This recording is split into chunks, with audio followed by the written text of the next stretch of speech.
This podcast is part of the How We Are network.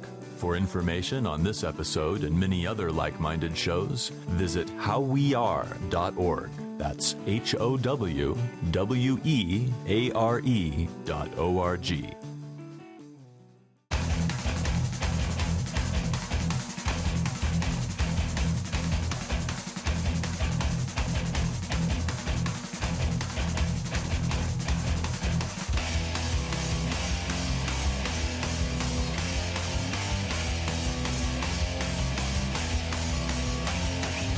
What's up, everybody? Welcome to another episode of 100 Words or Less, the podcast. I'm Ray Harkins, and I'm tired, really tired, because I'm getting over a sickness, a sinus infection. This was the longest I was ever sick, and it sucks. I know that's kind of an obvious thing to say, being sick sucks, but it demolished me. So I'm just now kind of getting out of that, and I'm ready to hang out again in real life. So fortunately, I was able to record a lot of these conversations I was having in advance, so I wasn't sick and getting other people sick. But anyways, enough of that. First of all, thank you to those of you who donated to the fundraising campaign that we had going on in May. A few of you decided to pony up the month-to-month cash, and I really, really appreciate that. For those of you that maybe missed out on that, it's ongoing. So you can visit Patreon, patreon.com/xpurposex, and you'll be able to find some cool rewards there. I'm giving stickers, buttons. You can potentially be a future guest on the show. There's a bunch of fun stuff on there, so you can contribute there. But those of you that contributed, I will start to get the reward stuff to you this month, and you'll start to notice plugs as far as like the promises that I gave. You'll start to notice those in the next couple episodes. So thank you. Let's get another order of business out of the way. I haven't even mentioned the guest, right? That's kind of silly. So this month is a themed month. And when I say themed, it's a loose theme, but basically the entire month of June is dedicated to what I define as sort of legendary luminaries, people who are pioneers within the context of punk and hardcore, people that have done some really, really cool stuff. And it just happens to be that I all interviewed them, and it all kind of syncs up to where they all run this month. So Rob Moran, he is the bassist for Unbroken. He also plays in a band called Narrows. He also played in Some Girls and Over My Dead Body. Basically, he's done a ton of stuff. Also played in Kill Holiday. Recently done some reunion shows. I don't think he's played in those, but anyways, that's beside the point. But Rob has been very, very active for a long time within independent music, and it was awesome to speak to him. But more on him in a minute. Here's some business stuff. So the show will always be free, but the trade-off is occasionally I'll ask you to do some stuff. This is one of those times. There is a survey. Podcasting is such a new medium. People are trying to figure out how to make money off of it. People are trying to figure out ways to work with other companies on this stuff. So what I'm trying to do is get a survey. You will answer a few questions. I want to say it's like 7 or 8 questions. You will be entered to win a $100 gift card from Amazon if you randomly get picked by this company that's doing the survey. So visit podsurvey.com/words. What that does is it makes the show look good. It asks you some simple questions, and that's it. It'll take less than 5 minutes. I took the survey myself, and it was very fun. It just kind of, asks you what you like and if you like podcasts. So do that, please. And like I said, $100, chance to win that. It's awesome. Visit the website of the show, which is 100wordspodcast.com. You can email the show, 100wordspodcast@gmail.com. I've had some awesome interactions with people recently saying, hey, I've listened to the show for over a year and now I'm emailing you. I fucking love that. When I don't hear from people in general, I need feedback. I always need feedback. I'm a very needy person. And for those of you people who are regularly checking out the show, email me. Let's get in touch. Let's talk about what you liked about a show, what you didn't like, all that sort of stuff. Anyways, so let's talk about Rob. Rob Moran, I've known him for a long time, and Unbroken to me was such an important band for my musical upbringing, and it just opened my eyes to what emotion is in music.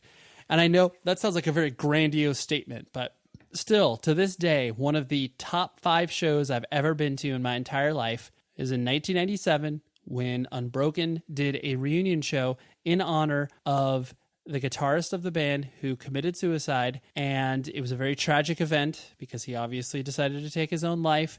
And this was a benefit for his family and the memory of him. I mean, there was like over 1,000 people there. It was a great night for just the music in general. But I'll never forget when the singer of Unbroken asked for a moment of silence, and 1,000 some odd people. I've never heard a room that quiet, even with like 4 people in it. It was so unbelievable. You know, you kind of expect some jackass to be like, woohoo, or something stupid, but it was just so unbelievable. Like right now, as I'm sitting here, I'm getting goosebumps because of that moment, and it still lives on. And this is 97. This is years and years and years later, and it still lives with me. So anyways, Rob was gracious enough to invite me over to his house to discuss a lot of cool things, like, you know, time as a resource and being a minority in independent music, because not a lot of us have that experience. Because, I mean, I'm a white dude. There's a ton of white dudes at shows, and so Rob's perspective is very interesting. So without further ado, here is Rob. I will speak to you afterwards.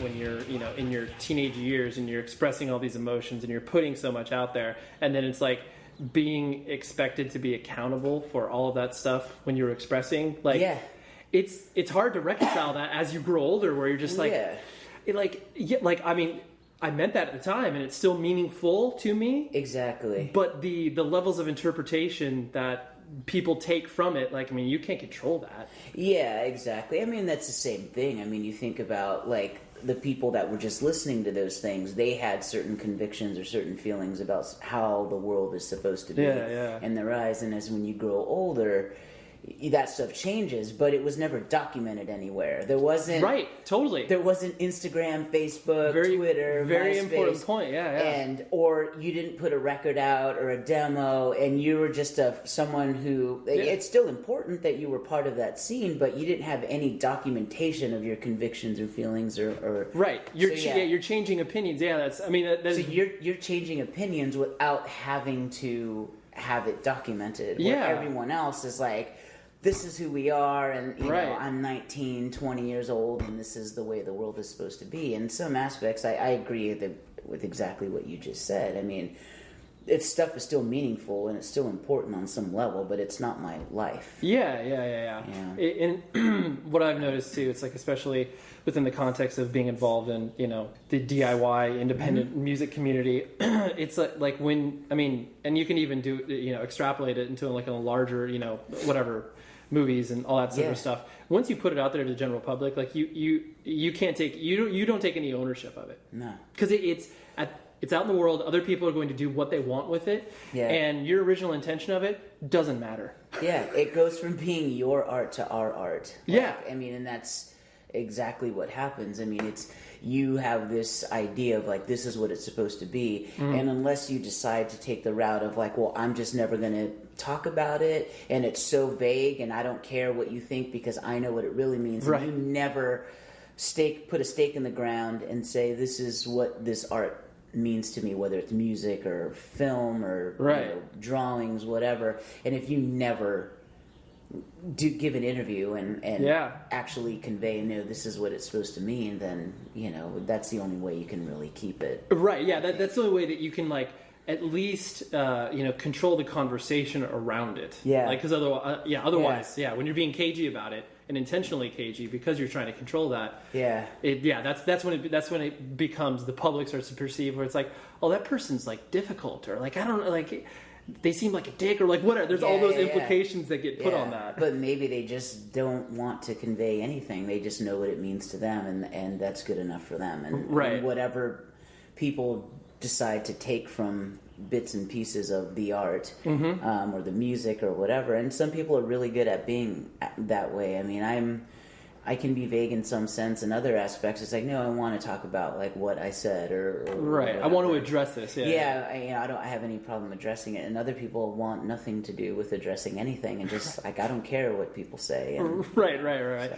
Well, that's one of your favorite artists of all time. Like Morrissey is obviously this point in his career now, where it's like he says everything to provoke a reaction. Yeah. Like, and it's just so funny because it's like at this point, no one should be surprised over anything he says. No.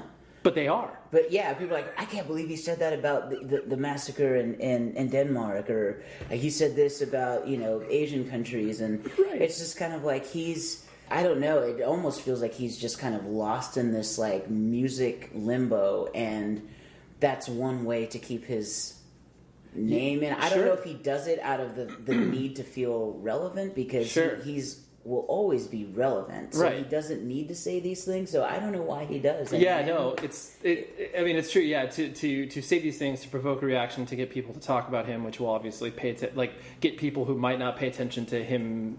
Yeah, just as a musician in general. Yeah, but but people do regardless. So right. It's like he can at this point he can sneeze and people will pay attention to it. Oh, he's sick. He's an icon. Wrong? You're fine. Yeah. Like, and it's true. I mean, even when he was sick and having to cancel shows, it was a huge deal. Like, is he dying? Why is he canceling? He can't sing. Like, he's in the hospital for 5 days. Like, what's going on? The band and crew are sick. Like, does everyone have this crazy virus? Like, what is going on? He is so iconic at this point. He can literally be sick and it makes the news. Of course. And so, I get that maybe he just feels like, hey, I don't care. These are my opinions and I'm going to express them. And maybe that's just him as an artist saying, fine. Right.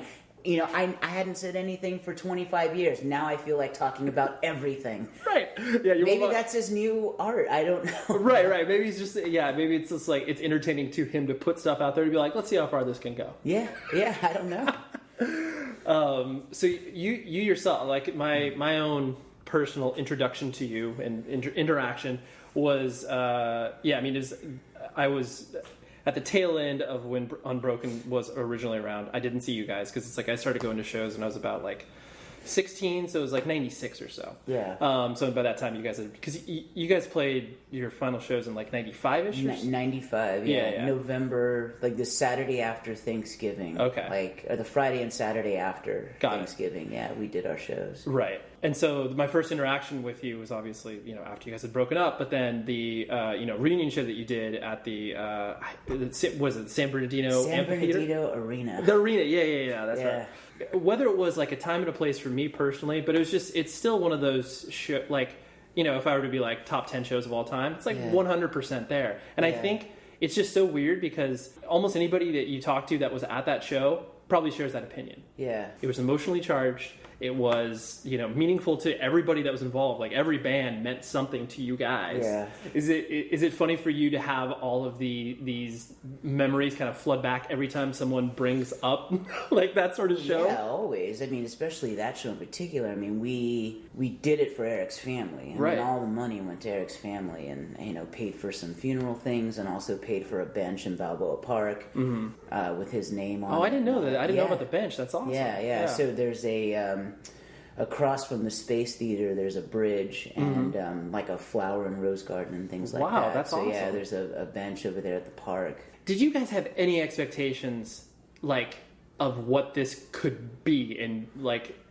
I would have a hard time believing that you guys obviously had that sort of sense of like, this is going to be fucking huge. Like, no, you're just making this because special. Originally it was just going to be at the showcase, right?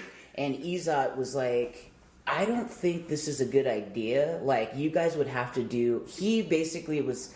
We had no concept. Right. None of us did. Okay. I was like, I don't know, let's just do it at the showcase, because that seems about appropriate, and we can raise enough money. That seems comfortable, right. Yeah, and, like, Izat was like, I don't know, just judging by your last shows, like, and, there's a buzz, like, I think maybe we should step it up, and if it doesn't work out, we can move it back to the showcase, and... Right.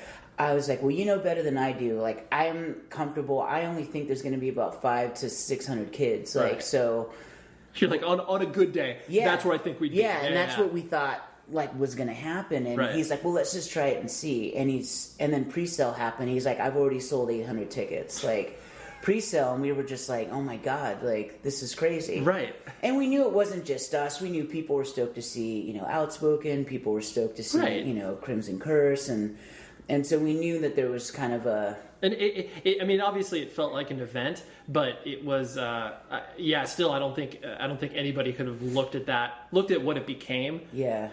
to what the expectations were. Yeah, I mean, the expectations were like, hopefully we can get like 500 to 600 kids, Right. and it'll be a fun time, and we'll raise some money. And we were apprehensive to do it as well, because it was like, how do we do this without Eric? And, Right. you know, and talking to his family, his mom and his brother at the time were very like, no, let's do this. Like, his mom especially was like, I want to feel like what it was like, and this is the closest thing that I'm ever going to get. And so it was really emotional. Yeah, it was... I presume she was there? Oh, yeah. Yeah. His brother and, you know, sister-in-law, like, everyone was there. And, Sure. Yeah, so it was really tough to even have the conversation to do the show without him. It was very hard, and, you know, people were, you know, especially close friends at the time, people were just, and some people are still this way, it's not Unbroken without Eric, and it's like, well, there was 5 people in the band, and anytime we do something, you know, even the shows that we've done later on, we've Right. always been really careful about, like, what we do and why we do it and where it goes to, and Right. is it a benefit, and that's always our main thing in doing any of these shows, and this was no different. It was the first one, and we didn't think after we did this anything would ever happen again. Oh, I totally.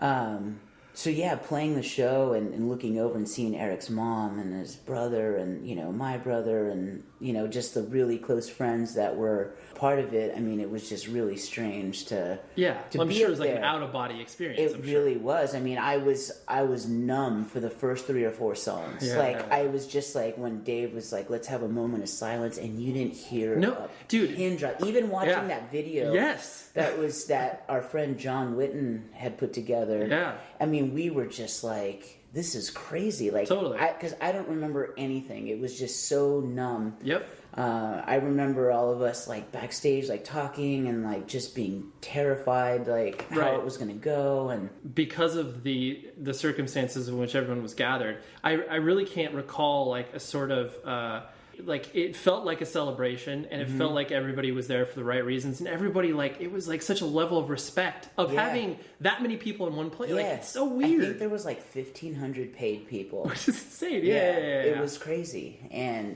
I think the place, you know, I think it held like 1,700 people, and Right. yeah, it was nuts. And I mean, yeah, and that's exactly it. It was just that level of respect that everyone showed us and Eric's family, and Totally. it was that you're not going to have mind blowing. Right, that you're not going to have some boner kid in the back. Let's have a moment of silence and be like, oh, like, Yeah, fuck you. Yeah, Or, you know, something. yell And it- something dumb. And Totally. I was just, it was, you know, even at my, Yeah. because it's whatever, I was like 17, 18, and like having, just like being aware of that and being like, wow, like Yeah. this is something special, you know? yeah, It's just so funny because it's like, you know, you can look, like, I'm 33 years old now, and like when I go to a show now, I'm very particular about what I go to, because it's like, you know, as you grow older, you obviously have the idea where it's like, okay, like my time is precious and valuable. Like, I'm not just going to go to a show just to go to a show. yeah, And so, like, when I go to something, I want to have, like, an experience in some capacity, whether or not it's just, like, something intimate or whether it's, like, a huge show. yeah. And so, like, it's been difficult to, like, replicate that sort of, that feeling that show evoked in, like, not only myself, but everybody that attended. And so, I don't mean to belabor the point, but it was just one of those Yeah. things where it's, like, it just, I hope that most people have that sort of experience in watching a live concert or show, whatever they Yeah. want it. Like, it's just it's a rare thing Yeah, to like bottle it up and be like, this is what it is. yeah. That's how I felt when Negative Approach first came back, and Todd Tyler, like, the show got canceled at the Glass House with them and Big Business and the Right. Melvins, and Todd Tyler was somehow able to finagle a VFW hall show, and it was Negative Approach first show ever in California, Right. like ever. I mean, they broke up on tour before they got here in like 82, 83 or whatever. Right. And I remember just freaking out and talking to John Brennan like before the show, and just hearing his thoughts like this is exactly what it would have been like. We were playing VFW halls and Eagles clubs and you know, wherever we could, like your typical punk rock hall in the 80s.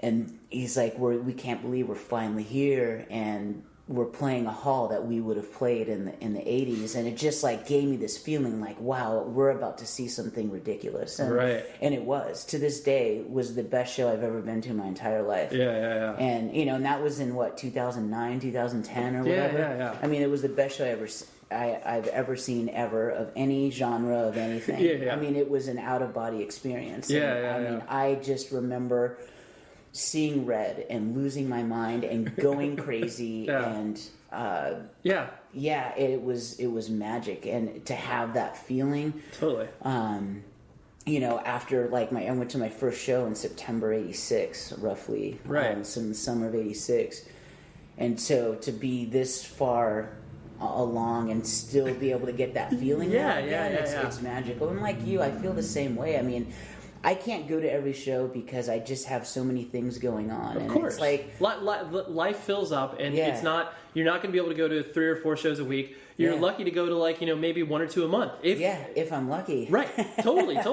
Yeah, I mean, last week I really wanted to go see Helmsley and Russian Circles and some other stuff, but you know, I'm in the middle of doing all kinds of things right now, and I had to text these guys, and I was like, I'm sorry, I can't make the show. I just have too much going on today. Like, I mean, it's crazy. Yeah, it's a reality. Right. You know, and it's like they're friends and bands that I really enjoy, so it's, you know, a bummer to not be able to make it. But yeah, it's just, you know, it's tough. And yeah, when I go into a show, I have to like literally put it in the calendar and plan things out. Like, months in advance. Like, I can't just like, oh, so-and-so's in town. Like, like, you know, Infest and Crudos were playing the Shea Cafe a couple weeks ago. And it was like, I was flying back from San Francisco that day, and I was like, I can't make this. I can't make it. Like, I got in that afternoon, and I was like, like, forget it. Like, I'm just going home. Like, because I was just exhausted, and I was like, I love both bands, but I saw them like Crudos 6 or 7 times, and you know, when they were like around. I've seen Infest I saw a million times when I was a kid, and I love both bands, and I would love to see them, but I was like, like, I don't have the time. Like,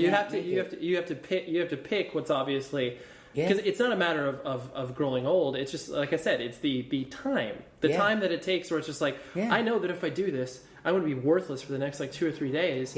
And like, to these things that are important to me as well. Exactly. And I, you know, it's about prioritizing.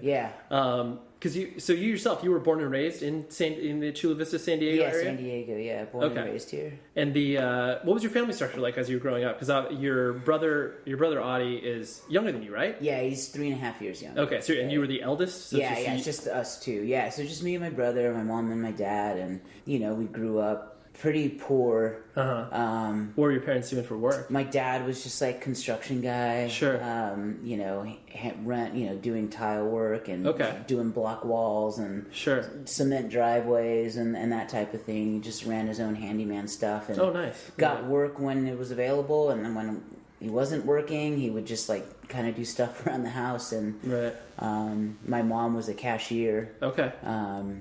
At a grocery store for a long time. Working class family.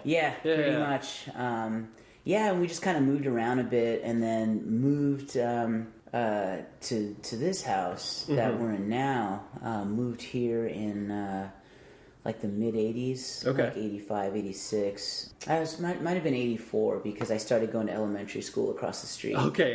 So we just kind of moved around, and then eventually settled into this house, and so it was just, you know, working class, like not. What sort of kid did you find yourself being? Like, you know, did you find yourself gravitating towards sports? Like, did you, you know, like what were you starting to get into? I mean, it was instantly music. Really? Like, instantly. The only sport I liked, I loved soccer growing up, and it's the only sport I still enjoy today. Right.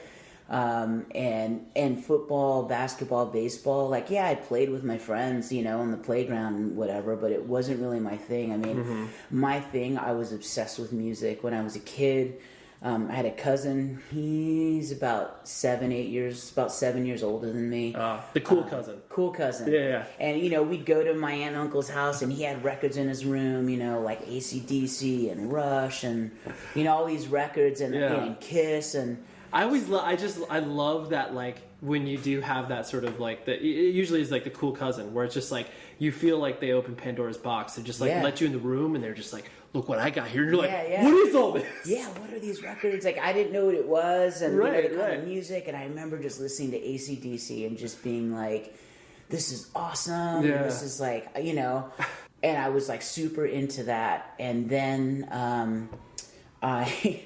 I was about 6-7 years old, and then in '79, Kiss was coming to San Diego. It was the Dynasty tour, and my cousin was like 15, 16, something like that, and his parents didn't want him to go, and my dad was like, well, I'll chaperone him, like, if you guys want, like... We'll make this a family thing. Yeah, we'll go. And I had no idea I was even going to the show. My dad told me we were going to a San Diego's Clipper game, a basketball team. Yeah.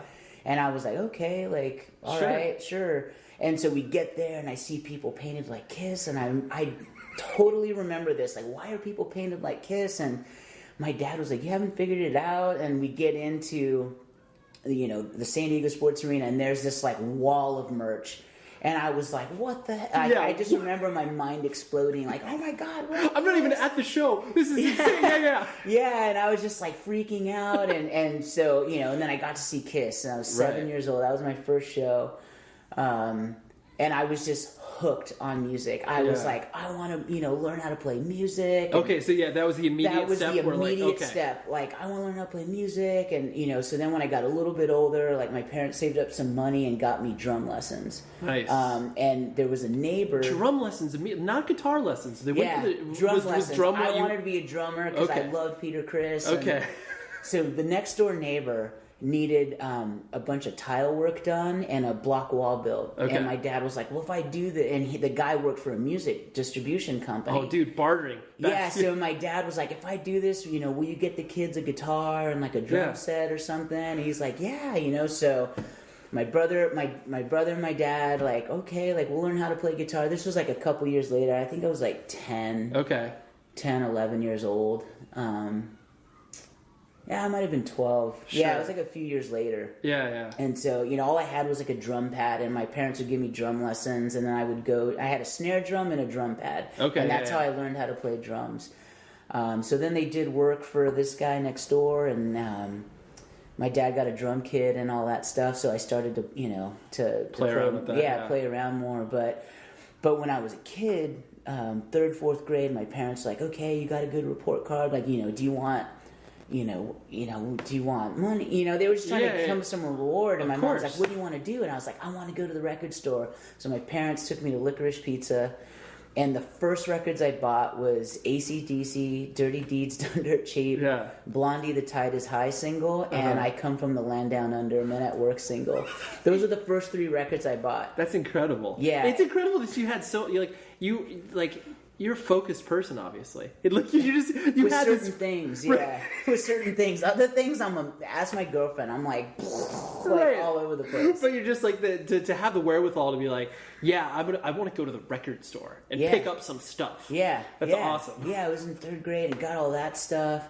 4th grade, I remember for a report card, my parents, I was obsessed with Adamant. When I was in 4th grade, and Def Leppard. Those were my How was this stuff getting MTV. into your head? Okay, yeah, like my parents finally got cable, and I was like, oh my god, MTV was around, and I was just consuming it. Whenever my parents weren't watching TV, I was watching MTV, or I was in my room listening to records and buying Cream magazine and all these you couldn't get enough input. Yeah. And then I remember.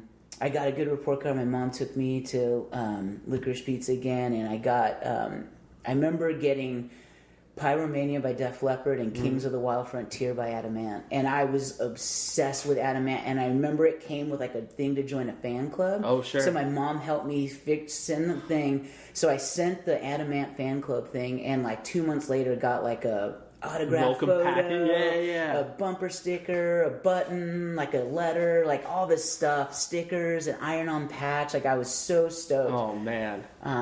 It's the concept of like your parent. Like I'm sure your parents were stoked that you were into something, because that's essentially what parents want, to like identify their kid's passion and just be like, all right, let's foster this somehow. Yeah, and that was the same thing with my brother. I mean, he was super into music. I'm sure you guys I was into music, and that's why we're so close. I mean, we've always just been super into music, and that's just been our thing. Right.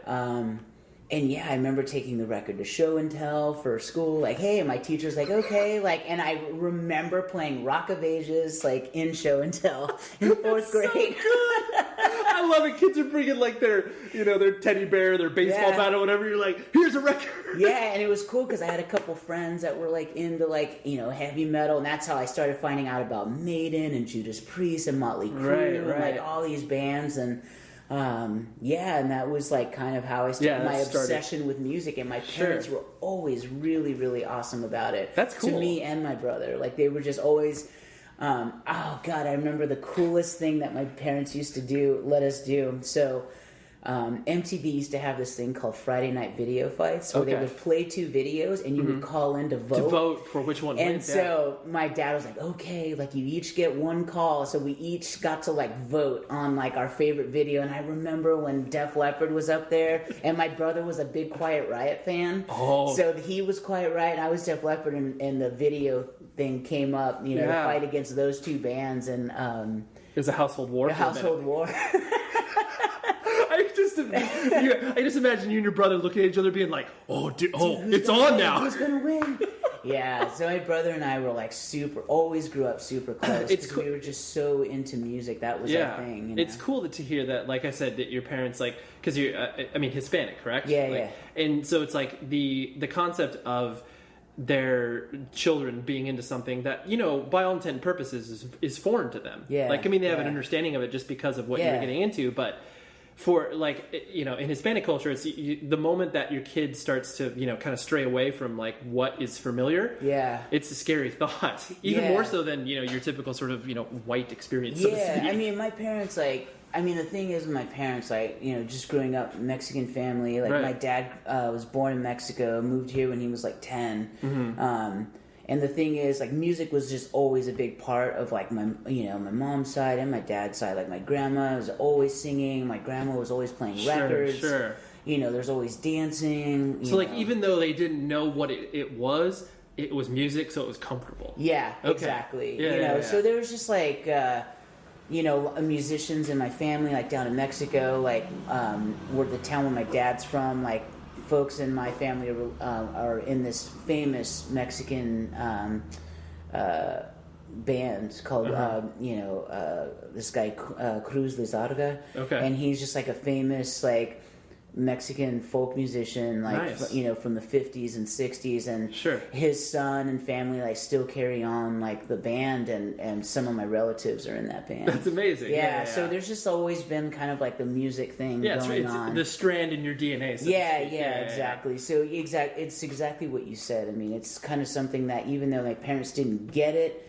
they kind of understood that it was just music, and that was like when I would do something bad, my parents wouldn't say like no TV or no this. They would literally take my records away. Ooh, crushing blow. It was so. Oh God, I remember I got a horrible. This is 7th and 8th grade. I really started diving like just headfirst into punk and hardcore, and just I became so obsessed with it. Like I just didn't even care about schoolwork. My thing was like going to the record store and after school and just hanging out there and reading album covers and looking at record credits, and that was my homework. That was what I was obsessed with. And my parents, I got horrible grades in 7th and 8th grade, and they would just take my records away. And one day I found out where they hid them, so I would take like 4 or 5 records out and I hide them under my mattress, so when they weren't around I could like listen to them. Yeah, because you're like, they're not taking inventory. Yeah. They don't know what I have. They just knew that, there's a pile of records. They didn't know that 4 or 5 were missing, Right. That's amazing. Yeah. And so then as you started to dive into, you know, punk and hardcore and stuff like that, because was Unbroken by all intent and purposes like your first band? No. My Okay. first band ever was this band called Caustic Humor. Okay. It was me, my friend Chris's little brother, and this other kid, Martin, and all these guys were dudes I hung out with because they all lived by my grandma's house, the other end of Chula Vista. Okay. And my grandma lives, and all these guys kind of lived around that neighborhood. And so I used to hang out with them, go skating, and we decided to start a band.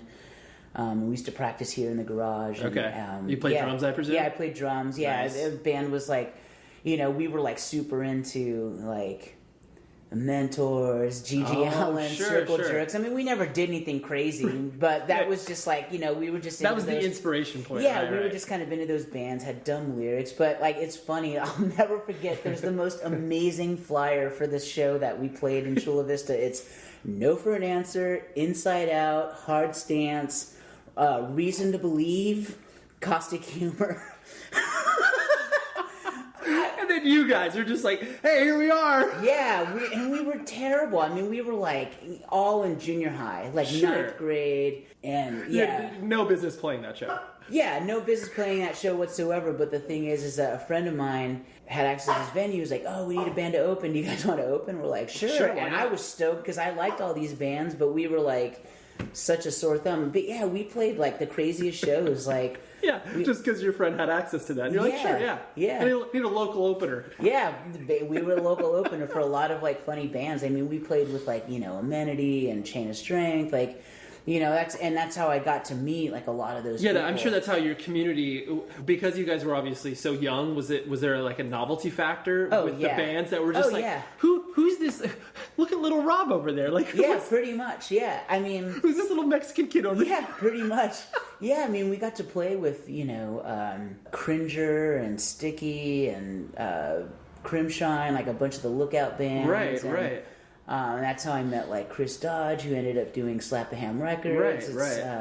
How I met, you know, Cringer turned into J Church, you know, Lance and all those people. It's how I Right. met a lot of those people because we were just these young little, you know, 8th, 9th grade kids playing in this horrible punk band. Right. But people were just cool and just gave us a chance to play all kinds of shows. Right, you know? And right. it was great. My dad would like load up his construction truck with all our gear, drop us off, and then after the show come pick us up and take all the gear. That's so cool. I love that the context in which that's in, where it's just like, yeah, because I mean, it's like you can see just the idea of like bands being like, oh, what are these kids doing? And just like, oh, like that's cool. Like, Yeah. yeah, we'll accept that. Yeah, pretty much. And so, as you started to matriculate through high school, did I presume that, you know, music was still like the focal point? School was like whatever, and you were just kind of like giving it lip service. Yeah. Right. Floating through high school and, you know, just, you know, ditching school because, you know, whatever. Like, I remember, like, there's a show on Friday, like, you know, Chainin' instead are playing Spanky's in Riverside. Sure. So we would, like, ditch school, like, at noon and then, like, just drive Head on up there, sure. and tell my parents, I'm going to stay at so-and-so's house or we're going to go skating. And, we, like, they didn't know. And, like, we were just up in Riverside. Like, they did the same thing, like, you know, Judge and oh god, some Yeah. other bands played the country club in Reseda. Reseda, sure. And my parents were out of town, and I was supposed to be watching my brother, but I was like, you need to stay at grandma's house, and I took the car with a boatload of friends, and my brother was so mad the next day when he found out we went to Judge, because he was like, why did you guys go? Like, Right. I'm going to tell. And they were playing the next day at my friend's garage, Judge Okay. was.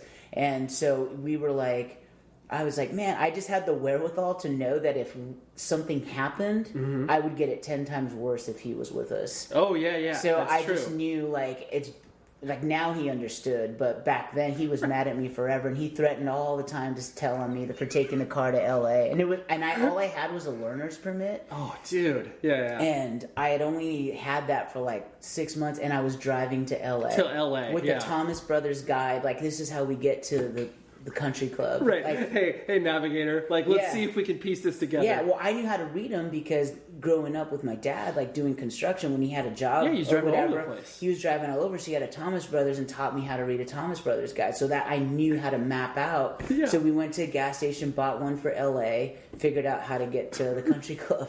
It's so good, so Yeah. good. I love that. I love that your mentality with your brother is basically just like, just this will be better in the long run. Yeah. You don't understand it now, Yeah. but this will be better. And he got to see Judge the next day in a garage. Yeah, you're fine. You're with fine. Chain and some other, and that, you know, so Right. whatever. Yeah, it was better. It balanced out.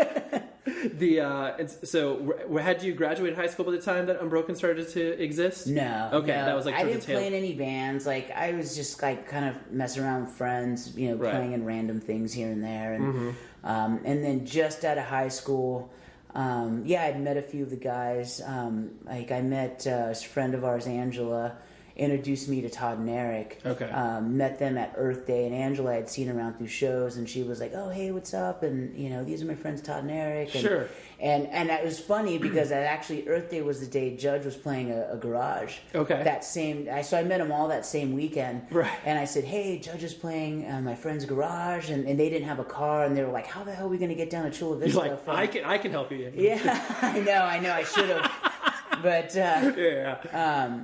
and like okay, and so I kind of met them, and then started seeing them around at various shows here and there, and Sure. yeah, and You graduated high school though. yeah, Like, okay. yeah, I'd already graduated high school. And so at that was point. your father kind of expecting you to be like, hey, like you can come work with me? Like, did you have No, any? my dad told us at an early age he wanted us to work with him all the time, so we would try to find something else to do. Sure.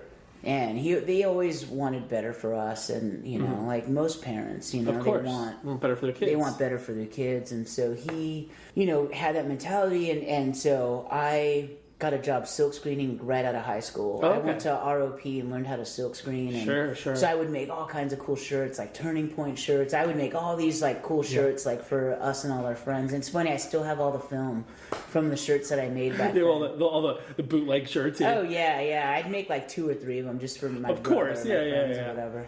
You know, I started working. I was working at a silk screen shop and you know doing that stuff. And you know, my dad was happy because I found a job like right out Sure. of high school. And but yeah, I started doing Unbroken and working random jobs. Silk screen place. I worked for an airline travel agency delivering tickets all over San Diego. Like Oh yeah. When that was Yeah. a thing, right? yeah, it was a thing before people like could just Book online. book Yeah, online, exactly. print a Yeah, ticket. So people were like, okay, and yeah, so they gave me a company car, and I would just drive around drive all around. over San Diego delivering airline tickets. And was the intention like when you, because obviously it's like, you know, since this is the, you know, late 80s early 90s, like the concept of touring and all of that was still such a fresh idea. I So, couldn't like, even believe, like, I couldn't even wrap my head. I never thought in my life I would ever tour. right. Like, if we could get a show, we were stoked. Let Okay. alone play, like, L.A. or something was just Yeah. like, oh my God, That we have was a like show in Orange unachievable, County right. or L.A. Huge, right. And so, yeah, we just couldn't believe it. But, you know, through, like, obviously, like, the Black Flag tour route, the trailblazing thing, and Sure. you know, reading like Rollins books and stuff like that, like reading that stuff as I got older, like you see what it took to do those tours, and Totally. you know, you don't know how much is exaggerated, how much is there, but you know it's tough, it's not easy. So Of course. to even think like, can we ever like tour? Right, because you guys didn't have any ambitions besides like I always like to equate it like the next step philosophy, where Yeah. it's like, let's play a show, let's do a demo. Yeah. Like it's always that next Yeah. step as opposed to like, oh, let's Yeah. get here. Yeah, I mean, and even if we put out a 7-inch or an LP, like was unfathomable. Like, Right. we were just like, who would book us? How do you even do this? Like, Right. you know, how does this work? You know, and so, I mean, thankfully, like bands like Amenity, like Sure. were able to do it, and that was so inspirational to us. Like, wow, Amenity was able to tour the U.S., and that's how, you know, they met, you know, all the Judge and GB, all the New York people, and Right. that's how they met the Seattle people, like Ron Brotherhood and some of the Undertow guys when they were little kids, like they were all Sure. our age. And that's how, like, Amenity was responsible for kind of starting to form a lot of these connections that I ended up later Right. kind of coming Being able to across, utilize, being able right, to right. utilize. And so, Well, in San Diego too, like it's always funny just because San Diego is always like it's referenced now, now obviously in the context of independent music because so much has come out of it. But it's like I imagine at the time it was just like San Diego, like where's that? It's not Orange County or LA, like yeah. Yeah, that's kind of was like, don't they have a zoo? Like that was kind of the Isn't that where SeaWorld is? Yeah, that's kind of the extent of what San Diego was, and I mean, to a large part, I guess it still is to like the general public. But now Sure. people kind of know what the city is. But Right. yeah, so the trying to wrap your head around even leaving San Diego to play a show was just unfathomable. Right, You're right. just like, wow, I can go somewhere, and Right. and I'll never forget. Like, we sent a demo to Hartsfield. It's terrible. Right. Terrible. Like, it's unlistenable. Unlistenable, right. It is unlistenable. We had a different singer at the time, and then somehow, like, we played a show with, like, Strife and some other bands. They came down, and those dudes were like, yeah, like, Mike really likes you guys. Like, if you have a good show, like, he might want to put you out. And we were like, what? Like, he wants to put a 7-inch out. So we were just tripping out. So we played a show, and Mike was like, yeah, I think I want to work with you guys. Like, I'll be in, like, let me call you in a couple weeks. And sure enough, like, a week or so later, he called me, and Yeah. I was like, I want to do 7-inch, like, book some, let's try to book some studio time, like, write some songs, whatever. Right. And then he got us on the It's for Life comp, then got us, to time to book a 7-inch, and Sure. but what happened was in between, like, getting that offer, like, our singer that we had kind of started just disappearing. Like, Sure. he was dating some girl, like, Yeah. and he couldn't was just count like, on him, right? yeah, and so we're just like, oh, I don't know what we're gonna do. And Dave was in the military at the time. He was like at the tail end of being out of the Navy, and Okay. he was like a year or two older than us, and we knew him from just being around shows, and we were like, oh, he's a cool dude. Like, let's see if he wants to sing. Sure. And he's like, okay, cool. But And he had never. yeah, he used to be in that band called Round 2 Oh, okay. on Okay. the Voice of Thousands. Voice of Thousands. comp. Yeah. So he was in that band. Okay. So we kind of knew, like, well, he was. You're like, singer. okay, he sang. Like, He sang. He can keep a tempo. Like, that's what matters. right. It's true. And so yeah, we came to practice, and we're like, yeah, okay, like, he sounds great. Like, let's go for it. So that's Sure. That's Yeah. how it started. That was how it got put together. Yeah, and thankfully it did. It just worked out for the better. Totally.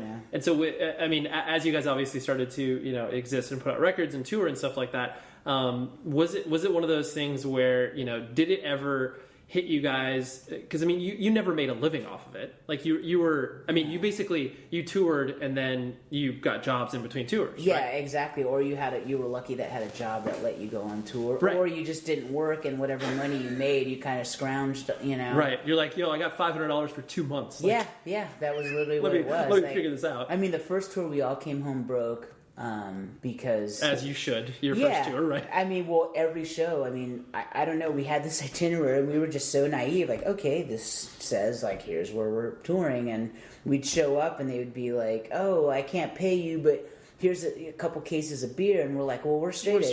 What are we going to do with this? And the guy literally said, oh, just sell it to the kids for like $1 or $2 a can. They'll buy it off you, because that's the only way they could get booze. And we're just like, that really goes against what we're doing. yeah, we were like, this is. So we like went to a Denny's. This was in Albuquerque, New Mexico. Sure. And we went to Denny's, and we were just like talking, like, what should we do? Like, us and the Mean Season guys, and we're like, fuck it, let's get out of here. So we just drove. Like, we just left. Just didn't even play. Yeah, just we see you just later. left. Yeah. We just took off. Right. And I mean, in other venues, we'd show up, and they'd be like, "There's no show here. Like, we don't do shows on Wednesday. Like, who is this person? Like, right.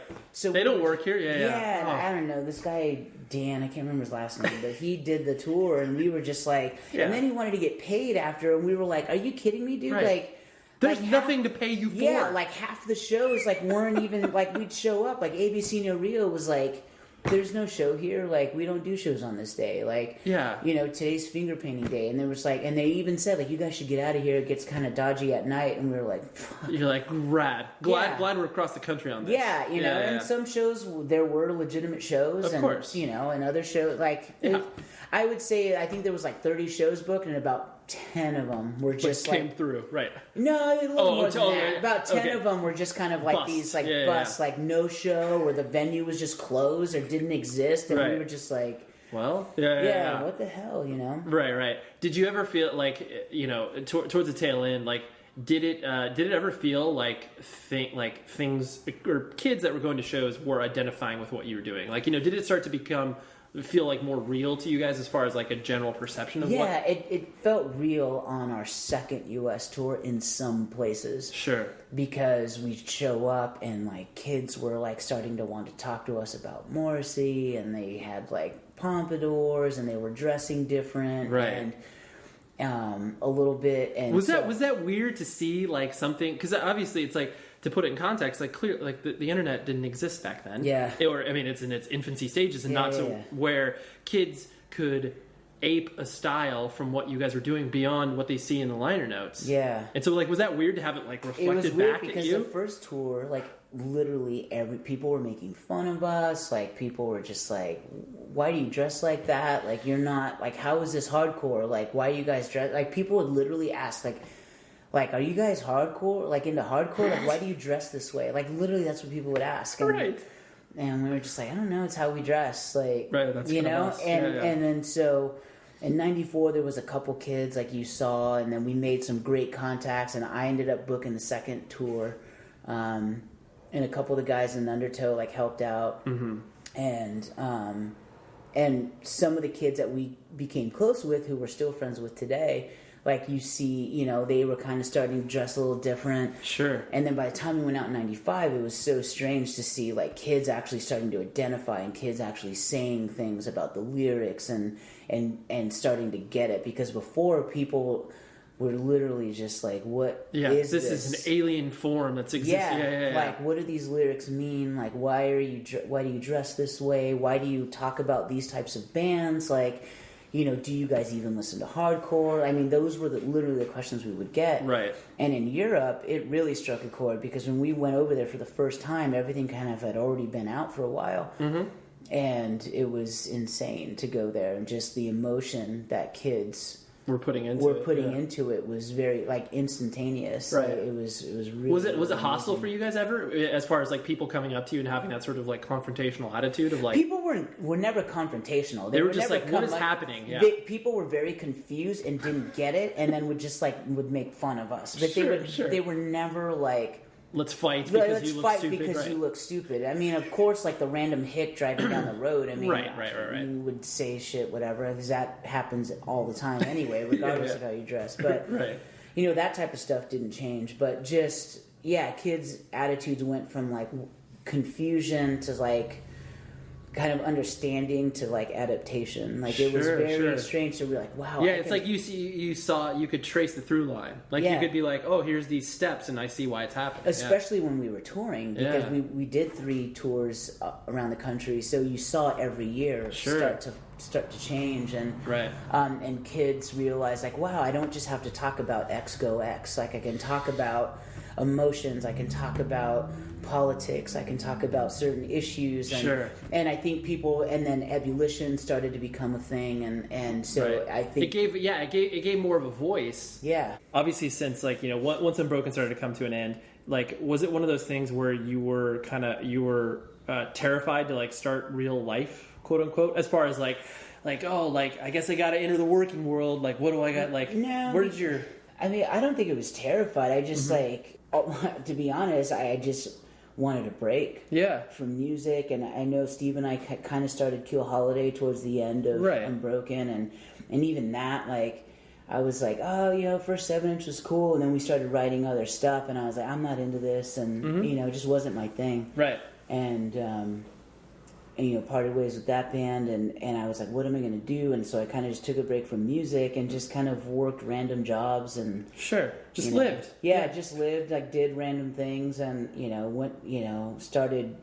I was already going to a lot of goth clubs by that point. Like I started going like 92, 93, like pretty heavily to those types of clubs. Excuse me. Yeah, that's and so I just started going to more and more like goth clubs and shows, and started a goth night, and you know, in the late 90s, and just was DJing that, and that was the type of stuff I was just really involved in. So I was like, well, I've always loved this music, and now I have time to like try to do a goth club. So I did a goth club for like 2 or 3 years, and nice. Yeah, it was super fun, and it was like one night a month sort of thing. Yeah, it was a monthly. Yeah, it was a Saturday night once a month.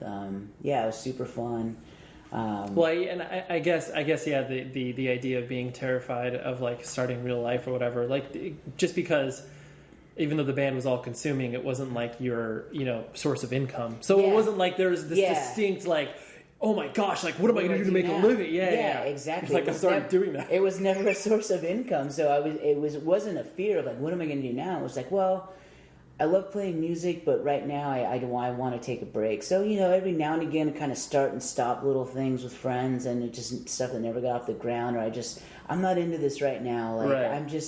I just want to go to goth clubs, and do my night. And I just want to have fun and go to Britpop clubs and, just do that thing and go to shows. And so, yeah, I would go to shows, and I was still booking shows, like Saves the Day and Bane were on tour. I booked their show, and I was booking Jimmy Eat World and Get Up Kids and Right. Ink and Dagger and Botch. I was just whoever's booking, coming through. Whoever's Sure. coming through, people would hit me up, and I was still booking shows. I was still involved, but I was just more. I didn't feel like playing music at that point. Mm-hmm. Yeah, for sure. Yeah. And so then the kind of what we were alluding to in some of our earlier conversations was, as far as like the live music experience and still like getting that rush of like, oh, this is why I participate in this. It's hard to still care, like as you grow older, because it takes more and more. I mean, I don't know if you notice this, but it takes more effort to not even just like stay with it, to be like, oh, here's the latest and greatest band, but just to like you said, dedicate that time to be like, I'm going to do this, months in advance because it's important or whatever. Did you ever have a point where you were like, the idea of being like, oh, I want to be even farther removed from this? Like, how did that all sort of mix around in your head? Yeah, that kind of happened after Some Girls. Like, I did Over My Dead Body, and that was fun, and I left that to start doing Some Girls. And then, like, as soon as I recorded my guitar parts for the album on Epitaph, I had to move to Seattle for a job, and I couldn't really continue on, and they wanted to go more full-time, and I was like, well, then just get another guitar player, and it is what it is, And so, at that point, I really took a break for 3 years. I didn't want to play music. I sold everything but my bass, and all I wanted to do was just... listen to music, and I would go to shows, but that was kind of the extent, I still mail order records to this day. Like, I don't keep up on everything because I just don't have time, but I still know a lot about modern hardcore bands, and I still, keep up on trying to buy records when I can, and what's happening in general, and there's some great local bands that are going, that are present and. So you feel like that's just out of like your own desire and need to like find stuff in general, or is it just like out of habit? Like, where does that?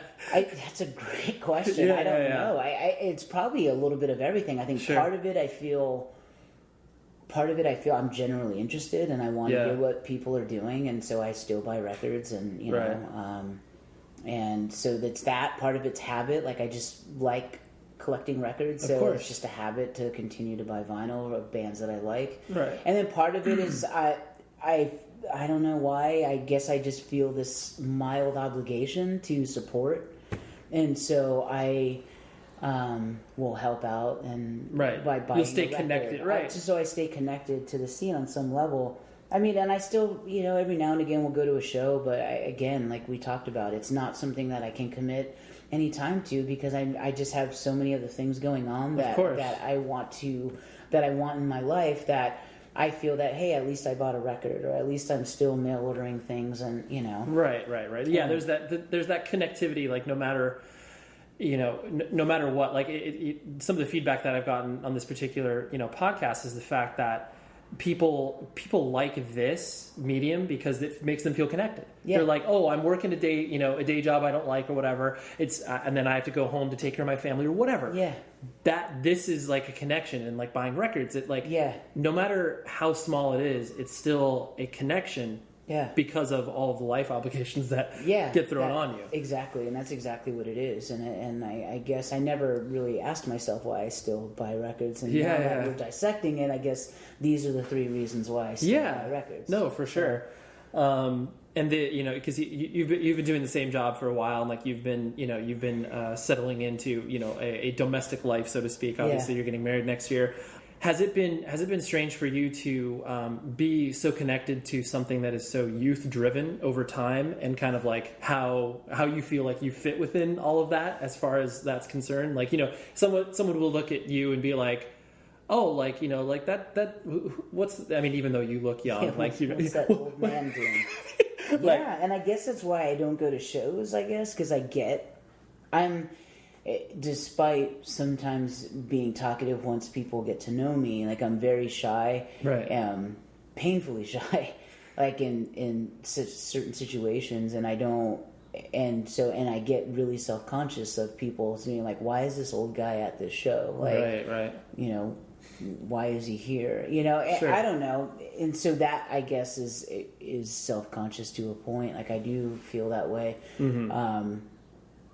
But yeah, that's kind of what goes through my mind, I guess. And it is hard to, how do you figure out to stay connected in something that's, somewhat youth driven? But I don't know. I look at people, like Ian, mm-hmm. and and Henry and other people that we know, people like Jake and Trey and Matt Pike and all these people that we know. It's not just like these icons of punks, but it's also people that we know and our peers.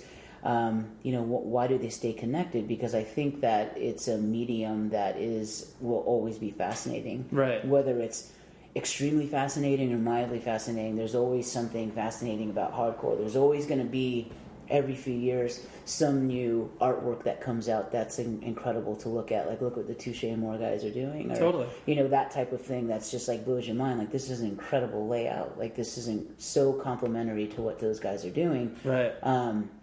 There's that aspect of it. There's just also people that are creating music, mm-hmm. like people like Nate and Jake and all, and then, the Death Wish label and, people like a Ram and all these other people that are just involved in music on different levels that are always doing something interesting that are peers. And why do we stay involved? And I think it's because it's a music that we identify with, despite not being, 20 years old. Right. It's exactly what we talked about earlier. It might not be the most important thing in our life, but it's still important. Totally. It's still meaningful. So some of those ideals, they might be toned down a bit, sure. but it's still important. Yeah.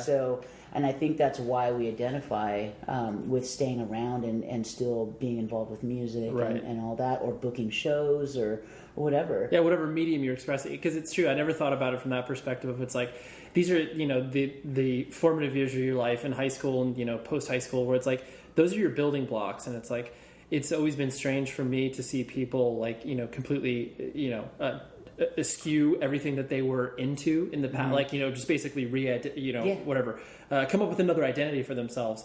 Because there's an appealing notion of like, oh, like I'm starting from scratch, like that stuff is meaningless to me now. But those are the building blocks, and it's like it's hard to get pulled so far away from it. Yeah, but they all come back. It's true. Yeah, like even if they do, a person that is so connected will eventually, like you said, end up. They all come back, and that's why I've never shrugged it off, because for me, I never felt like, oh, this is just for kids. This is something I did when I was a kid. Right. Yeah, this is part of something right. of that I did when I was a kid, and this is now part of something I do as an adult. I don't, and some people I think get stunted because they never do anything else. And that's true. And there's a lot of, kind of adult babies out there, male and female, that are just stunted because they've never done anything but hardcore. Right. And if that's how you choose to live your life, then great, but don't be surprised when you're working and you can't talk about anything but the pressing of this record and the show that you went to, and other people are just kind of like, I don't understand what that means. Totally. That's such an important point, because it's like the encouragement, like not only specifically within our subculture, but culture in general. It's like the idea that, you can play video games for 40 years of your life, and like that's completely fine and tolerated. I mean, and not tolerated, like saying it's a bad thing, but it's like that's accepted. Right. And it fosters that stunted adolescence where it's like, you're not forced to make these decisions and like, okay, I have responsibilities and obligations. Yeah.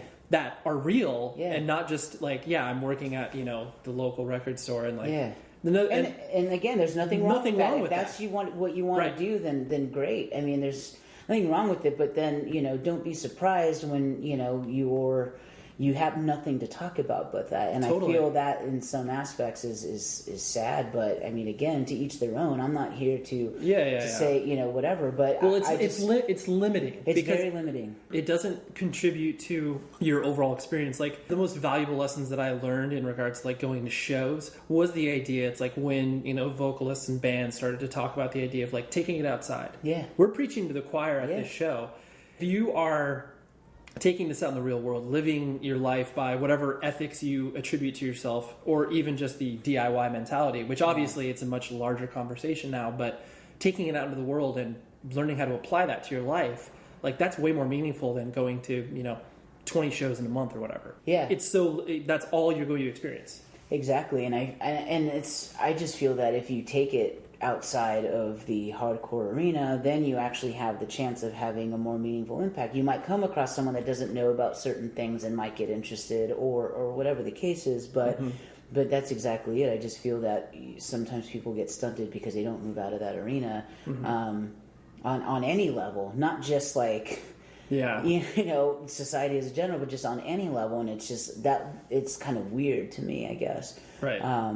Where I don't think I'm better than anyone because I've done certain things in my life or whatever. It's just to each their own. And if that's how you choose to live your life, like, don't be surprised when eventually, the only people you hang out with are these 19-year-old kids and 20-year-old kids. And what do you have in common with them besides music? And Totally. this kind of idealistic point of view of the world, and the world is not perfect, and it's not idealistic, and it's a mean place on some levels. And if you just stay in this little safe environment, I don't feel that you're equipped to handle what is really out here. Yeah, no, it's such a with age comes obviously perspective, and it's difficult for a 17-year-old person to like comprehend that. But it's like there can be lessons learned on where it's like, okay, like I don't have to be this. I can be so focused on this, but I can also experience other things. Yeah. Yeah, exactly.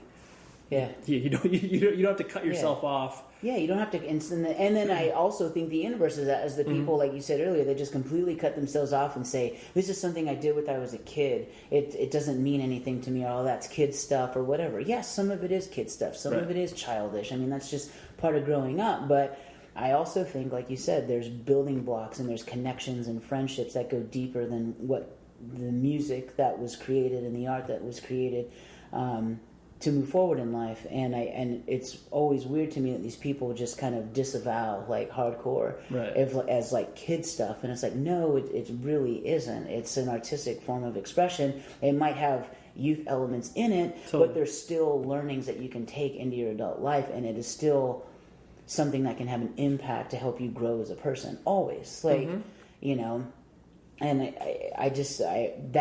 that pisses me off actually more than the people that kind of just stay stunted. I mean, I find that kind of weird and sad on some level. Yes, something that you don't identify with. Yeah, but I also think that people that just disavow hardcore and just say, "Oh, that's something I did when I was a kid. It doesn't mean anything." Like, how can you say that? Like, the experiences you got are experiences that people will never have because they never got to see these bands or dive off a stage in that manner or sing along and actually feel a part of somewhat of a movement. And so, yeah, that part always was upsetting to me. Yeah, it rubs you the wrong way. Still, I can tell, even talking to you right now, it triggers that emotional response of just like, because you yourself feel so protective over what it is that you've been involved in. And so it's like when you see someone kind of, crap all over it, there's that immediate just like, well, why are you doing that? Yeah, and it's not just crap on it on you left and came back. It's crapping on whether it's people that are still involved in it and making fun of those people or whatever. I mean, that part, it just really, really rubs me the wrong way. Right. Yeah, it's. I think a lot of that is just out of like people's own insecurities in regards to like if they decide to leave and drop that as kid stuff. The implications of whatever they're moving on to is supposed to be quote unquote better and a more like an adult experience or whatever, and then they look back on that experience that they've left independent music for, and they're kind of like, oh wait a minute, like that was pretty important, but I can't say that. Yeah.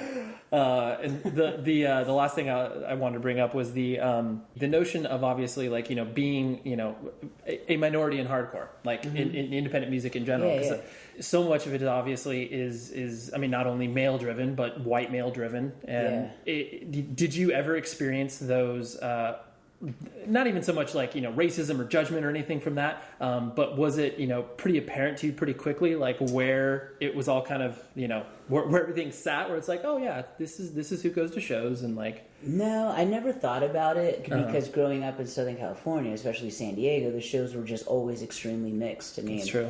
There was, you know, Mexicans, Asians, other Latins, white people, black people. I mean, it was truly rainbow coalition of hardcore. I mean, is what it was. I mean, in San Diego especially, I mean, yeah, I'm sure like the bigger shows in the early 80s probably weren't that way, but when I started coming around mid to late 80s, the shows definitely, you know, were starting to become a lot more mixed. And I think so down here it never felt that way. Like I never noticed it.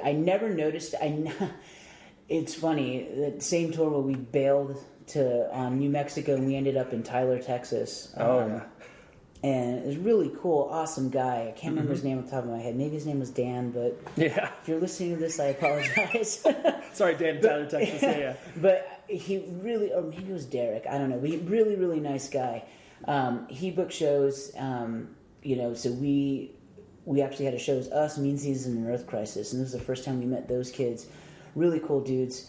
And so we were all kind of out and about in the town before the show, kind of, you know, went to Taco Bell, and that's the one what you place do, you can get veggie stuff or whatever on tour. Right. But I remember specifically in Tyler, Texas, two things and where it hit me like, wow, the rest of the world isn't like California. Like it was like it hit me like a ton of bricks, because there was a sign in a gas station. Like I went to go pay for the gas. There was a sign in the gas station that said, if you're black or brown and the sun goes down, we don't want to see your ass around. And I was like, holy fuck.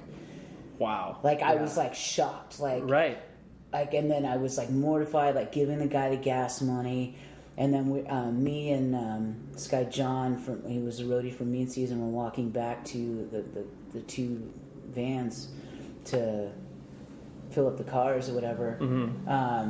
This hick truck with a gun rack, a whole bit, two dudes and a girl drive by and like, you know, faggot, you know. Right. Of course we flip them off, and then they turn back around and they want to fight, and then everyone piles out of the vans and they're like, oh shit, and then they just bailed. Right. So that was kind of the first. And that happened all within like 5 minutes. Yeah, within a couple minutes of each other. So it was just very like, oh shit, this is really weird. And then, you know, we were hanging around Tyler, and the Civic Center there, the courthouse, had a plaque dedicated to the Confederate, how proud they were that they had the largest Confederate Army contingency that side of the Mississippi. Okay. So we were just like, this is not the place for us. Like, we all felt weird. Like, it was... Yeah, it wasn't just you. The rest... Yeah. Everyone was kind of, whoa. And then they started telling us, oh, yeah, they have Klan rallies here. And so we were just like... That was the first time I felt like, wow, my scene isn't like other scenes. And, you know, there's very interesting dynamics going on in other places. And that was the first time that... You, like, you noticed, right? And that was the first time I noticed. And then from... It's weird, but from every show on, I kind of noticed, like, wow, like, I'm kind of the only brown person here, and it opened my eyes, and it was like very strange to me, like to be like, wow, I'm not, you know, like there's no one else here but me that's colored, you know, and then it was like. So yeah, that was like kind of eye opening to see. Did it make you feel self-conscious from that perspective? It did sometimes, you know, but other times you just don't care. You're just hanging out with hardcore kids. Of course, and, you know, talking it's about whatever. If you're in a safe environment, like you're not going to that immediate like, oh, what are my friends thinking? It's like, exactly. It wasn't like that where I was like on pins and needles every time I walked into a venue, but it was just very like, it kind of like opened my eyes to like a very interesting dynamic that was going on in other cities that my city, you know, at least how I grew up, didn't really have that, so it was interesting. Yeah, no, it's very true. I mean, I didn't really think about it from the perspective of San Diego, and like obviously it's like, you know, I mean, being, you know, 10 minutes from the border. It's like that Yeah. will clearly make a difference Yeah. in the shows and Yeah. in the cultural conversation that's happening around who is attending these shows. Yeah. So yeah, it's like I could see where that's it's awesome that you got to experience that in a positive light as opposed to like, you know, going to shows. Not to say that it was like it ever in Yeah. Orange County or LA, Yeah. but it's just like there's that element like of anybody who, because essentially you get into a subculture. And so you're a minority in a subculture. Yeah. And like, Yeah. it's like you're drilling down even I'm further. drilling Like, down like deep into like the rabbit hole of like the subculture of like right. you know. And then you're straight edge, and then there's another layer. There's Yeah. another layer of like, Yeah. of It was already like punk, Right. hardcore, straight edge. Yeah, like, totally. You know, You're further Mexican, advancing. like, Yeah. So it was just this like, yeah, how deep does the rabbit hole go? And Totally. it went pretty deep. Yeah, for sure. Well, I really appreciate you hanging out and doing this. Yeah, And this is- no, thank you. It was great. I had a really good time. That's fun. Me too. Yeah. All right, so there we go. There's my conversation with Rob, and I just feel so lucky.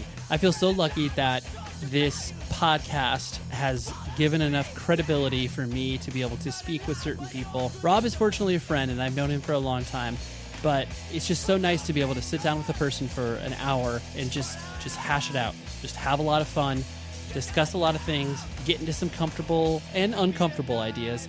I relish the opportunity that I have with this, and it's because of you, the people who are downloading this thing and giving me feedback. I'm feeling very appreciative. Thank you for giving me the opportunity to talk to these people, and for you to check it out and listen to me babble on for about an hour each week. So thank you very much. Our producer for this show, as always, is Tom Richfield.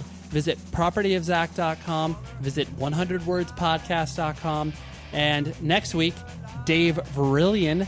He is the vocalist for Botch, legendary within the metal hardcore scene. And just so excited to bring that conversation because he was just a great dude. Never met him before and was so excited to just mix it up. It was great. So until next week, be safe, everybody.